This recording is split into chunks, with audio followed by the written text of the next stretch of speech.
Bonjour, bonjour à tous. Je fais cette vidéo pour vous parler des élections européennes qui auront lieu. Bon, là, on est à J-4, mais en réalité, c'est au moment où j'enregistre cette vidéo, mais probablement qu'elle sera à J-3 quand elle sera disponible sur YouTube, le temps que je la mette en ligne. Alors, voilà, c'est une vidéo toute simple. Je vais pas trop le temps de faire de montage et de choses comme ça. On va essayer d'aller rapidement au but.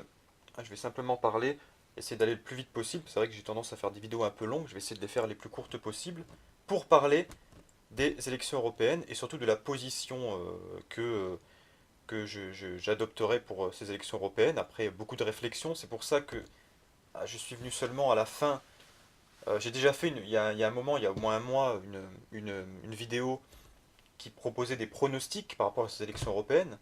J'ai dit il y a un mois que La République en marche serait victorieuse dans ces élections, même si ce sera assez court, d'une très courte tête, mais je pense que La République En Marche va gagner ces élections. Bon, je suis moins sûr aujourd'hui qu'il y a un mois que ce soit La République En Marche qui gagne. Il y a quand même un espoir infime que le Rassemblement National l'emporte. Mais de toute façon, ça ne bouleversera pas l'ordre des choses, voilà, y compris même en Europe. Ça, je vais peu m'expliquer là-dessus, mais il n'empêche que ça peut avoir un impact, ça peut être un événement important dans, on va dire, toute la contestation qui est née déjà depuis le 17 novembre avec les Gilets jaunes, ça peut être une étape importante. Alors je vais venir sur déjà la position, avant de parler des 34 listes et de vous dire un petit peu mon sentiment sur différentes listes, je vais d'abord parler de la question même du vote, c'est-à-dire est-ce que il est utile et opportun de voter pour, pour ce scrutin, c'est-à-dire déjà de voter pour quelque liste qu'elle soit, dans un scrutin européen. Je vais vous dire ma position. Pour ma part, je n'ai jamais voté à des élections européennes. On va dire que je suis en âge de voter depuis les élections, peut-être de. Je crois qu'il y en a eu en 2004 par là, je suis plus très sûr. Ouais, dans les années là.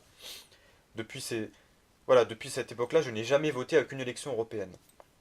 Pour la simple et bonne raison que j'ai toujours été opposé à l'Union européenne, j'ai toujours été pour la sortie pure et simple de l'Union européenne. Donc pour moi, il est logique effectivement de ne pas voter pour une institution que je ne reconnais pas de toute manière. Voilà. Bon, toujours est-il que dans la situation actuelle, j'ai repensé un petit peu mon positionnement parce que c'est vrai qu'on vit une situation particulière. Depuis l'élection de 2017, j'avais parlé de ce fameux nouveau clivage qui avait effacé l'ancien clivage droite-gauche qui était totalement obsolète et qui aujourd'hui est revenu à un clivage plus traditionnel et plus vrai, plus réel surtout, qui est entre les conservateurs d'un côté et les libéraux de l'autre, qui en réalité enfin, ce que j'appelle les conservateurs libéraux, ça c'est l'ancienne terminologie, mais en réalité on peut parler aujourd'hui, entre guillemets, des progressistes, mondialistes, cosmopolites, pour utiliser le terme d'Henri de Lesquen, je pense qu'il n'a pas tort d'utiliser ce terme-là, et puis de l'autre côté, ce qu'on appelle les conservateurs plus traditionnellement, c'est-à-dire les gens qui sont plutôt les nationalistes aujourd'hui, en tout cas désignés comme tels par Macron. Voilà, et on voit que Macron est dans une campagne claire en disant, et il a raison, hein, de dire aujourd'hui c'est les nationalistes contre les, euh, les progressistes, entre guillemets. Hein. Parce que pour moi, c'est pas vraiment du progrès, la société que nous propose Macron et consorts, et l'Union Européenne et Bruxelles, etc. C'est pour ça que il faut se méfier. Voilà. On va se méfier enfin, comment dire, de la terminologie, tout ça, bon, voilà. Mais toujours est-il que le clivage est réel, le clivage est là. Alors, le problème, effectivement, c'est que, bon, aujourd'hui, il faut penser, voilà, il faut penser à la fois en termes comment on appelle ça, de conviction politique, de conviction philosophique, voilà, ou voire même de conviction religieuse. Et il faut toujours utiliser ces convictions-là pour prendre position dans un scrutin, dans un vote, pour prendre position politiquement. Par contre, ce qui pose problème, c'est que là, il y a aussi la question stratégique qui se pose. Voilà. Et pour moi, la question stratégique déjà est que dans ces élections-là, même si on est contre l'Europe, je pense qu'il est opportun de voter parce qu'il y a une vraie voix à donner dans la situation actuelle pour désavouer, pour vraiment se mesurer face à, au système Macron et à tous ceux aujourd'hui qui sont plus ou moins derrière ce système-là. Alors, c'est pourquoi on va regarder dans ces 34 listes celles qui sont vraiment en rupture et celles qui ne le sont pas. Alors après, il faut poser des conditions sine qua non. Moi, j'en ai posé trois. C'est-à-dire, j'ai trois conditions qui font que je ne voterai pas pour une liste. Alors, normalement, la première des conditions, ça aurait été, mais malheureusement, c'est en contradiction avec la position stratégique, on va dire. C'est que, pour moi, effectivement, étant pour la sortie de l'Europe, je, euh, j'éliminerai d'office toutes les listes qui ne seraient pas en faveur de la sortie de l'Europe. Or, le problème, c'est qu'il n'y a que deux listes sur les 34 qui se positionnent en faveur de la sortie pure et simple de l'Union européenne. Il s'agit de la liste de Florian Philippot, que je trouve très intéressante, et je pense que c'est la liste dont je me le sens le plus en phase idéologiquement, même si je lui reprocherais dans son programme de manquer de beaucoup de choses, et ça je vais revenir, d'ailleurs toutes les listes, pour moi, malheureusement, manquent de pas mal de choses. Et puis, il y a la liste d'Asselineau, dont j'avais déjà parlé lors des dernières présidentielles, et j'avais dit que je me sentais pas forcément en phase idéologique avec Asselineau, si ce n'est sur la question du Frexit. Mais sur tout le reste, j'étais pas forcément d'accord. Voilà. Donc il y a ça, il y a ces deux aspects-là. Euh, Maintenant, le problème, c'est que, voilà, ça rentre en contradiction avec l'aspect stratégique. Parce qu'il y a d'autres listes qui sont mieux positionnées, on va dire, dans les sondages, qui pourraient peser plus, et qui n'ont pas une position aussi claire, il faut le reconnaître, sur l'Union européenne. Par exemple, c'est le cas du Rassemblement national, qui est, on va dire, le parti nationaliste le mieux positionné, mais qui n'a pas une position claire sur l'Europe. Malheureusement, c'est le cas. Après, ça ne veut pas dire que cette position ne peut pas évoluer, hein. On peut éventuellement, voilà, faire en sorte que cette position évolue. Mais pour l'instant, effectivement, c'est pas vraiment le cas. Alors, c'est pour ça que je vais mettre un peu, on va dire un peu d'eau dans mon vin, et puis je vais considérer que tous les partis plus ou moins eurocritiques, on va dire eurosceptiques, déjà je vais les considérer comme, enfin je vais les exclure de ma condition sine qua non, on va dire. Voilà. Par contre, alors là, il y a une condition sine qua non que là je maintiens, hein, c'est tous les partis qui font la promotion de l'écriture inclusive. Hein, j'en ai noté au moins deux là, il s'agit du Parti communiste, donc que j'évacue automatiquement. Voilà, puisque dans leur profession de foi, ils utilisent l'écriture inclusive. Et puis il y en avait un autre aussi, ah oui, c'est Génération, évidemment, Génération de Benoît Hamon. Pourtant, qui n'avait pas été le plus inintéressant par rapport à la vision futuriste, on va dire, de la société. Hein, ça vaut au moins le mérite d'avoir une vision assez futuriste. Voilà. Je vais revenir là-dessus d'ailleurs. Et puis sinon, voilà, j'élimine aussi d'office toutes les listes qui font la promotion de l'immigration et de l'homosexualité. Donc voilà, il y a les trois conditions sine qua non, c'est d'abord tous ceux qui défendent plus d'Europe, l'Europe on va dire dans ses institutions actuelles avec son idéologie actuelle. Voilà, donc tout cela, je les évacue tout de suite. Tous ceux qui font la promotion de l'écriture inclusive en deux. Et en trois, tous ceux qui font la promotion de l'immigration et de l'homosexualité. Alors attention, parce que là on va dire, ah bah oui, évidemment, euh, Pablo Busto, tu es raciste et tu es homophobe. Non, je ne suis pas raciste, je suis contre l'immigration, c'est différent. Et je ne suis pas homophobe, je suis contre la promotion de l'homosexualité. Voilà, c'est deux choses différentes. Si vous n'êtes pas assez intelligent pour comprendre, bah, c'est de réfléchir, et si vous n'y arrivez pas, vraiment, bah, tant pis pour vous, vous allez croire que je suis homophobe, ça me dérange pas. Voilà. Alors, comme ça, on évacue aussi cette question-là, pour tous les haters hein, que j'ai sur mon... Ah, les haters, pardon, parce qu'il paraît que je parle mal anglais. Alors, voilà, parce que c'est vrai que sur la dernière vidéo sur Bilal Hassani, bon, j'ai eu pas mal de petits crétins, de petits crétins à peine pubères, hein, qui ont commencé à voilà, me sortir tout un tas d'insultes. Voilà. Enfin bref, on va pas revenir là-dessus. C'est pas intéressant. Alors, je continue sur les différentes listes. Donc voilà, une fois que j'ai défini mes conditions sine qua non, maintenant, je vais faire un petit peu le tour des listes qui restent. Voilà, donc il reste pas grand-chose. Il reste plusieurs listes, plus ou moins, on va dire, sur une position nationaliste. Je vais mettre quand même la France insoumise, ou souverainiste si vous préférez. Je vais dire un mot de la France insoumise, qui serait, on va dire, à gauche, le parti dont je me sentirais le moins éloigné, on va dire. Voilà. Or, le problème de la France insoumise, c'est que le positionnement n'est toujours pas clair sur l'Europe, et puis bon, le problème, c'est que c'est un parti aussi immigrationniste. Hein. Voilà. Ça, là, on rentre dans l'une des conditions sine qua non. Mais en dehors de ça, je trouve que Mélenchon, lors de la dernière présidentielle, avait évoqué quelques je pense, quelques pistes, notamment sur l'écologie, sur les nouvelles énergies, etc., sur le fait de euh, développer des énergies par rapport à l'énergie maritime, enfin des choses comme ça. Je trouvais que c'était assez intéressant. Par contre, bon, sur le reste, notamment sur l'Europe, la France insoumise a toujours la même position depuis des années, enfin depuis sa création, c'est-à-dire depuis avant l'époque du parti de gauche même, c'est-à-dire bah, on va avoir, il y a un plan A, si le plan A ne marche pas, on va faire le plan B, puis après il y a le plan C, le plan D, enfin bref. Voilà. On nous fait croire que on va, parce qu'on est la France et qu'on est un grand pays, qu'on est fondateur, etc., on va réussir à faire plier les autres grands pays de l'Union Européenne, et notamment la Banque Centrale Européenne et, euh, et la Commission de Bruxelles, à changer leur orientation. Enfin, ça, c'est complètement stupide. C'est croire au Père Noël, clairement. C'est croire au Père Noël ou alors mentir aux gens. Voilà. Évidemment que la France n'aura pas le poids pour.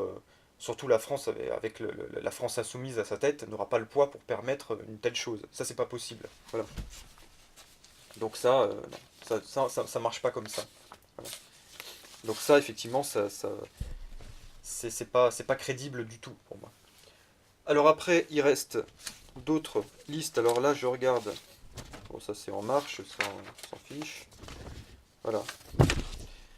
Euh, Bon, Glucksmann, évidemment, il fait partie des conditions sine qua non. Hein. Voilà, on l'évacue aussi. Le PC, on l'a évacué. Alors là, j'ai Dupont-Aignan. Alors, Dupont-Aignan, le problème, c'est que je trouve dernièrement qu'il parle beaucoup. On le voit énormément dans les médias et sur le net, tout ça. Enfin, je vois pas mal. Et là, c'est pareil, il parle beaucoup, mais il n'y a pas de positionnement clair. Hein. C'est vraiment pas terrible. Et puis bon, voilà, c'est pas le mieux positionné dans les sondages. Donc pas clair et pas le mieux positionné, c'est pas ça qui va me convaincre de voter pour lui. Voilà. Bon après je peux regarder point par point, hein, voilà, mais ça serait beaucoup trop long, hein, parce que je voulais écrire un article là-dessus, mais c'était beaucoup trop long, rébarbatif. Je pense qu'une vidéo c'est beaucoup plus clair. Voilà. Alors, j'ai ensuite les Républicains. Hein, les Républicains, je vous invite à regarder la vidéo d'Henri de Lesquen sur François-Xavier Bellamy, le roi des candoles. Je pense qu'il a tout dit. Hein, voilà. Euh, alors voilà, c'est Ensemble Patriote et Gilets jaunes que je trouve intéressante. Mais là le problème, mais là je vais parler du problème qu'ont d'ailleurs les 34 listes, c'est-à-dire qu'il n'y en a aucune qui a vraiment un programme d'avenir, c'est-à-dire qui envisage vraiment l'avenir. Je veux dire, il y a un discours, comment dire, un discours, un programme qui reste, euh, qui reste cantonné au XXe siècle. C'est-à-dire il y a aucune de ces listes qui a passé le XXIe siècle. Alors je parle même pas de toutes celles qui... il y a des listes, par exemple, de jeunes de banlieue, tout ça. Bon, ça a 15-20 ans de retard, quoi. Voilà, on n'est pas, on est plus dans cette problématique-là.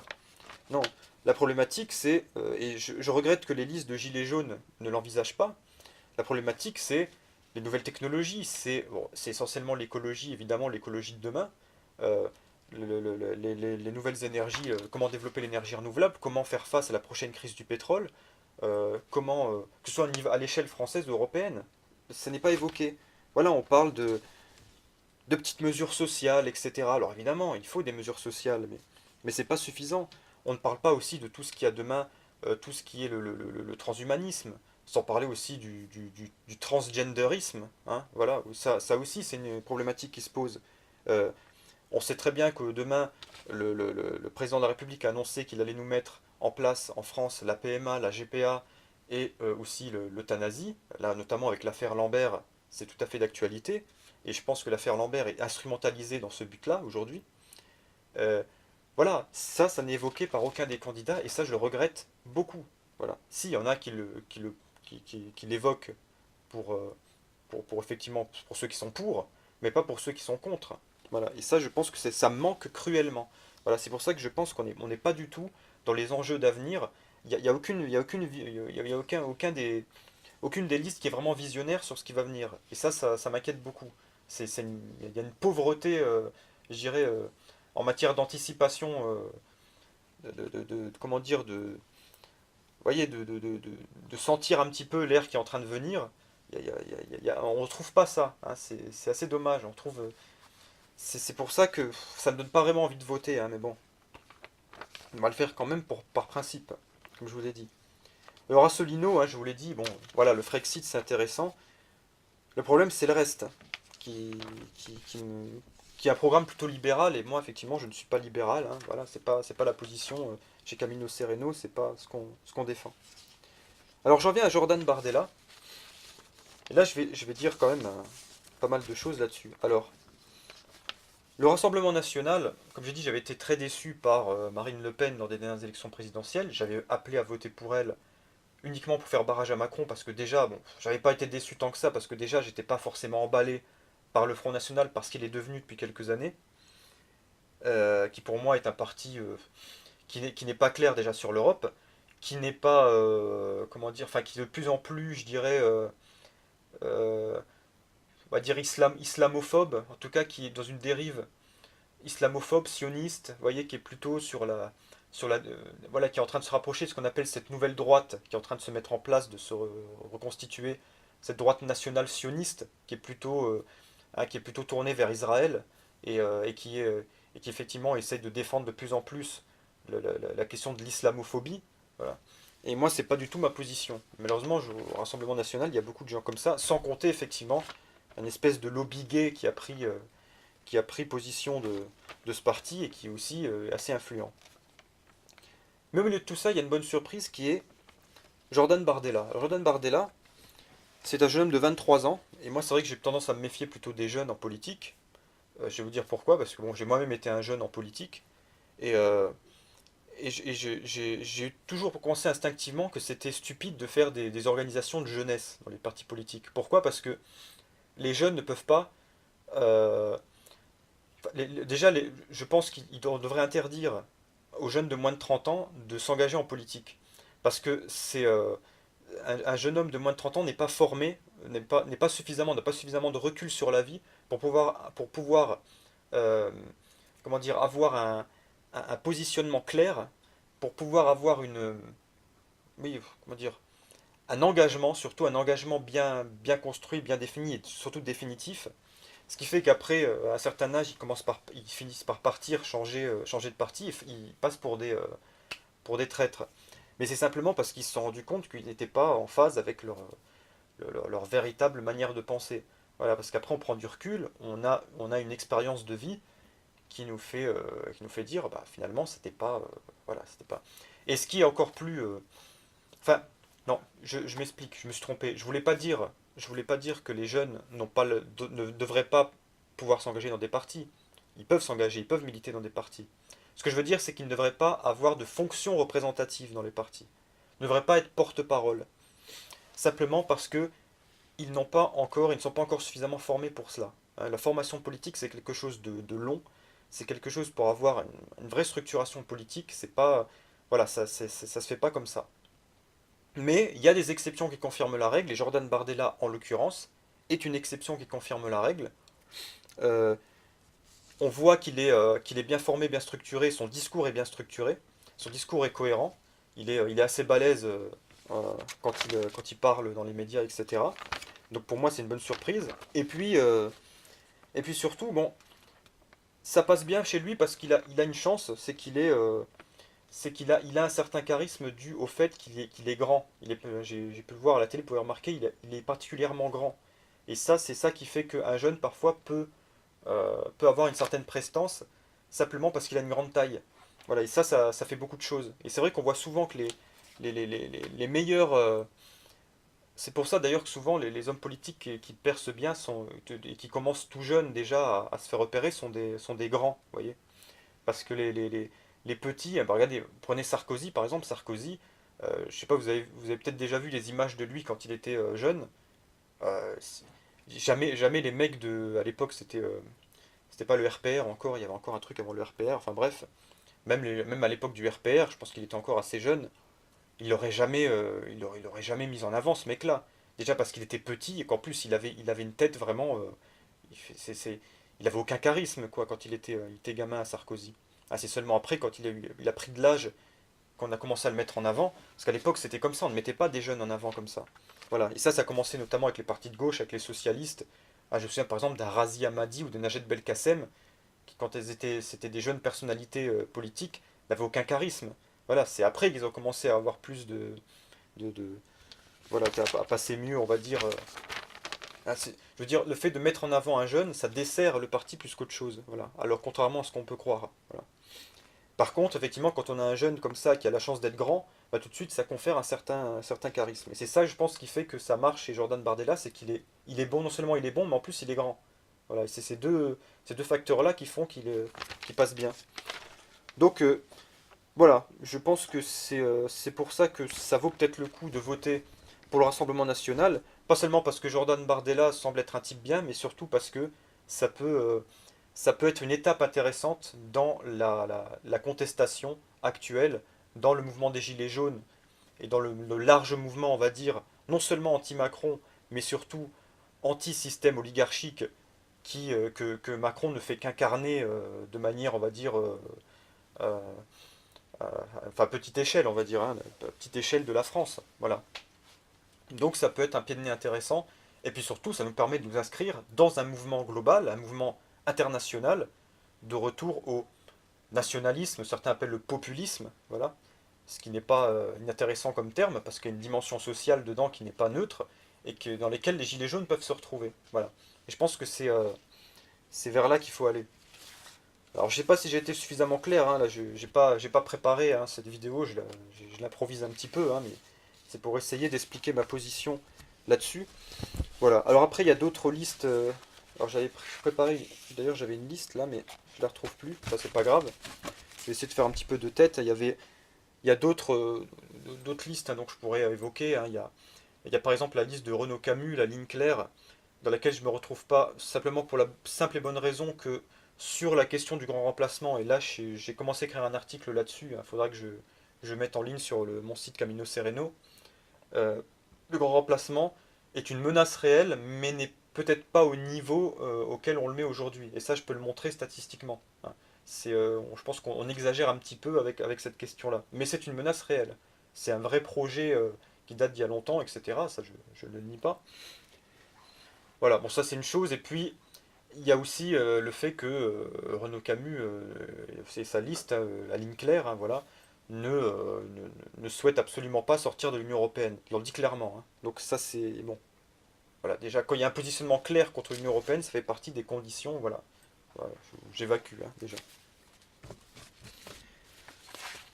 Il y a aussi la liste royaliste qui peut me plaire assez parce que j'ai déjà exprimé que j'avais un positionnement non seulement qui n'était pas hostile au royalisme, mais qui est peut-être même de plus en plus royaliste, hein. Parce que quitte à avoir un président qui se prend pour un roi, je préfère au moins avoir un vrai roi. Et on peut avoir des rois effectivement euh, qui ont du charisme et surtout qui sont des vrais amoureux de la France et du peuple français.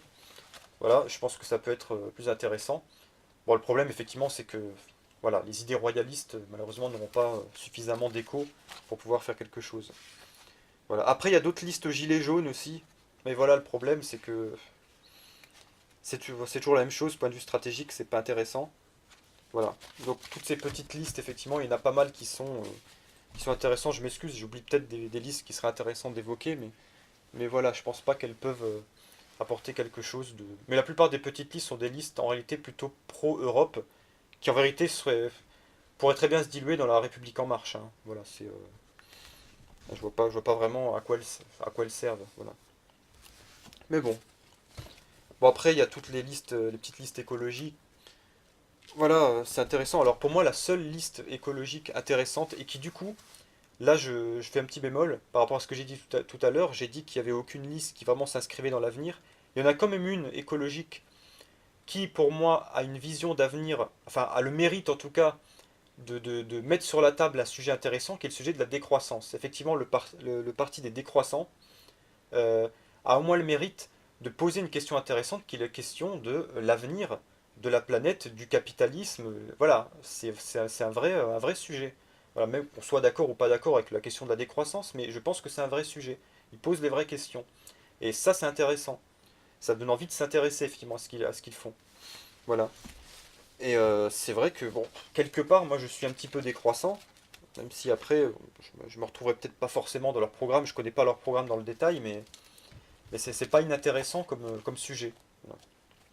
Et d'ailleurs, je pense évoquer quelques petites choses là-dessus.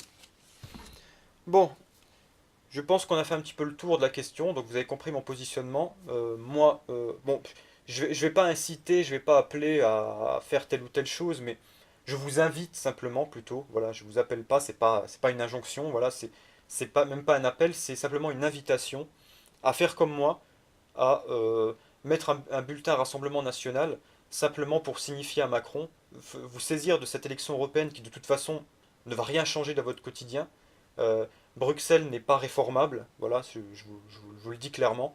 Donc autant se servir de ce scrutin pour faire signifier à Macron, pour lui envoyer un signe de plus de notre mécontentement et du refus de la société qu'il est en train de nous préparer, voilà, de nous construire. Parce que, faut pas croire, hein, Macron ne fait pas rien, il construit, ou plutôt il détruit, euh, il contribue à détruire notre civilisation, pas seulement française, mais européenne.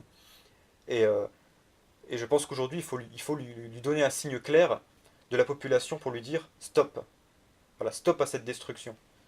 Donc, le 26, oui, ça, le 26 mai, allez clairement donner un signe de désapprobation à la politique actuelle et par la même occasion à Bruxelles aussi. Voilà. Parce que aussi, bon, je fais un dernier petit mot là-dessus, il y a quand même des alliances qui sont en train de se nouer entre Marine Le Pen et certains politiques qui sont intéressants, qui font une politique vraiment en faveur de leur peuple. Je pense notamment à Salvini en Italie, je pense à Orban en Hongrie, en tout cas qui ont le mérite de lutter contre l'immigration. C'est déjà pas mal, voilà. Même si après on peut trouver des critiques, mais c'est déjà pas si mal. Et il peut y avoir un groupe européen de nationalistes qui peut peser un petit peu sur les décisions en tout cas ce qui va être voté en Parlement européen, ça peut bloquer un petit peu le processus européen. Bon, après, effectivement, les européistes trouveront des parades. Ah, ils peuvent aller même loin dans le fait, de toute façon, déjà, cette Union européenne n'a pas un vrai fonctionnement démocratique, mais ils peuvent la rendre encore moins démocratique qu'elle ne l'est déjà, hein. Ils n'hésiteront pas à le faire, d'ailleurs. Voilà. Mais en tout cas, il faut passer par cette étape-là. Après, on verra si on doit aller plus loin, mais déjà, passons par cette étape-là. Voilà. Et tous, qu'on soit gilet jaune, pas gilet jaune, mais qu'on soit en tout cas opposé à la politique, à l'orientation actuelle de la France et de l'Europe, eh bien, signifions-le. Signifions-le. Unissons-nous derrière ce qui a le plus de chances de faire passer cela, c'est le Rassemblement national. Alors, pourquoi? Je vais juste donner un argument. Pourquoi je ne sais pas si vous allez me dire, oui, mais moi j'ai quand même envie de voter Dupont-Aignan ou Philippot ou je ne sais qui, ou la France Insoumise, voilà. D'accord. Le problème c'est que, parce que vous pouvez être plus proche de ces convictions-là, c'est pas le souci.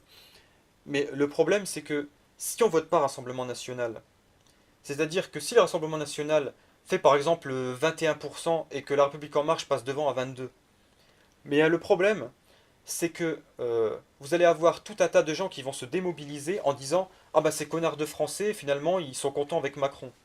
Non, il faut pas penser comme ça. Parce qu'en réalité, ce qui va gagner en réalité c'est l'abstention. Parce qu'il va rassembler le plus de suffrages c'est l'abstention. C'est-à-dire que la plupart des gens ne vont pas voter. Et on va pas prendre ça en compte. Ça va pas être pris en compte. Ce qui va être pris en compte, ce qu'on va retenir, c'est celui qui a gagné. Et celui qui a gagné, même s'il a gagné avec 3 voix, c'est celui qui a gagné, vous voyez. Et c'est ça qu'on va retenir. Et on va toujours se baser là-dessus pour dire, ah ben voilà, vous voyez, les gens sont contents finalement, il n'y a rien à faire, c'est foutu. Non, faut surtout pas penser comme ça. Et je pense que le meilleur moyen d'éviter que beaucoup de gens pensent comme ça, c'est de faire gagner le Rassemblement national. Il faut absolument le faire gagner dimanche 26 mai. Et ça, je pense que c'est l'argument qui moi-même m'a convaincu, enfin qui m'a auto-convaincu, parce que je me le suis trouvé tout seul, mais qui m'a auto-convaincu alors que j'ai hésité longtemps à prendre cette position-là. Voilà. Donc, dimanche 26 mai, Rassemblement national pour signifier à Macron notre désapprobation et notre rejet clair et net. Voilà. À bientôt pour une prochaine vidéo. On essaiera de faire un petit. Bon, je verrai si je le fais sous forme d'article sur caminosereno.fr ou alors une petite vidéo pour faire un petit peu le débriefing, on va dire, même si j'aime pas trop les termes anglo-saxons, de cette élection après le scrutin. Voilà, en attendant, pouce vers le haut, n'hésitez pas si vous avez aimé cette vidéo, si vous pensez aussi que mon appel doit être, enfin mon invitation doit être relayée. Et puis, n'hésitez pas aussi à partager cette vidéo et surtout à vous abonner, hein. Abonnez-vous pour avoir notamment le prochain débriefing qui va venir. Voilà. Au revoir à tous et à bientôt pour une prochaine vidéo.